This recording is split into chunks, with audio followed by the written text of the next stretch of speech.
দর্শক, পূর্ব নির্ধারিত যে ঘোষণা দিয়েছিল বিসিএসে অংশগ্রহণকারী শিক্ষার্থীরা, সেই ঘোষণা অনুসারে পিএসসি টু লং মার্চের কর্মসূচির অংশ হিসেবে তারা এখন পাবলিক সার্ভিস কমিশন বা পিএসসির সামনে যে মানববন্ধন কর্মসূচি, সেই কর্মসূচি তারা কিন্তু ইতিমধ্যে তারা এখানে এসে সেটি শুরু করেছেন এবং তারই অংশ হিসেবে ঠিক এই মুহূর্তে আমরা দেখতে পাচ্ছি যে শিক্ষার্থীরা পিএসসির যে মূল ফটক যে প্রবেশদ্বার ছিল, সেই প্রবেশদ্বারের সামনে তাদের যে ব্যানারটি, সেই ব্যানারটি নিয়ে কিন্তু তারা এখানে দাঁড়িয়ে পড়েছেন এবং সেখানে তাদের যে বিষয়টি তারা দৃষ্টি আকর্ষণ করার চেষ্টা করছেন এবং পিএসসিকে তারা যে বিষয়গুলো তুলে ধরছেন সেটির মধ্যে রয়েছে 43তম বিসিএস এর ভাইবা মে মাসের মধ্যে সমাপ্তি এবং চলমান যে বিসিএস গুলোর রয়েছে, যেমন 45তম বিসিএস এর 40 এবং 37তম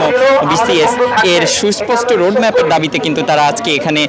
সমবেত হয়েছেন এবং তারা কিন্তু এখানে নানা ধরনের তাদের প্রতিপাদ্য নিয়ে এবং ব্যানার নিয়ে কিন্তু তারা এখানে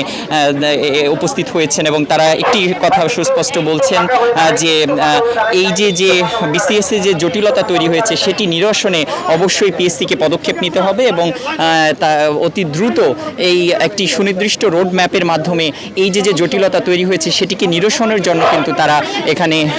সমবেত হয়েছেন এবং আমরা দেখতে পাচ্ছি যে ঠিক এই মুহূর্তে তারা পিএসসির প্রধান যে ফটক এবং যে প্রবেশদ্বার, সেই প্রবেশদ্বারটি তারা এখানে একদম প্রবেশদ্বারের সামনে তারা অবস্থান করেছেন এবং সেখানে কিন্তু তারা নানা ধরনের তাদের যে প্রতিপাদ্যগুলো ছিল সেটি নিয়ে কিন্তু তারা এখানে দাঁড়িয়ে আছেন এবং তারা বারবারই বলছেন যে এই যে জটিলতাগুলো তৈরি হয়েছে সেটি পিএসসিকে অতি দ্রুত একটি রোডম্যাপের মাধ্যমে এটি নিরসন করতে হবে এবং তারই ধারাবাহিকতায় কিন্তু তাদের এই অবস্থান কর্মসূচি এবং আমরা দেখতে পাচ্ছি যে তারা এই মুহূর্তে এখানে তাদের যে অবস্থান কর্মসূচি, যেটি তারা পূর্বে ঘোষণা দিয়েছিল, তারই অংশ হিসেবে কিন্তু তারা এখানে তাদের এই কর্মসূচি পালন করছেন এবং সেখানে তারা নানা ধরনের তাদের যে ধরনের বক্তব্য ছিল সেটি কিন্তু তারা এখানে প্রদান করছেন। দর্শক, কালের কণ্ঠ থেকে আপনাদের সাথে যুক্ত রয়েছি আমি সাইমন এবং আপনাদেরকে দেখাচ্ছি যে বিসিএস এ অংশগ্রহণকারী শিক্ষার্থীরা